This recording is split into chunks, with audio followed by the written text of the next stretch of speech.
one pick. That was his first true incompletion, but the last two passes have not gone the way he wanted. That one did, though. What a strike, what a grab by J.B. Mitchell, and then watch him in the open field.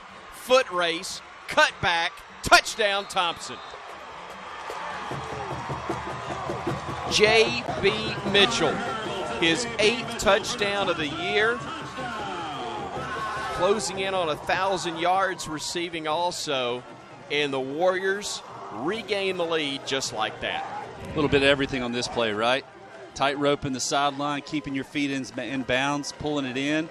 Up, make a couple guys miss. Heck of an effort, as you said there, by Mitchell, of doing just an incredible job of not only bringing it down, but then over and over making guys miss and not.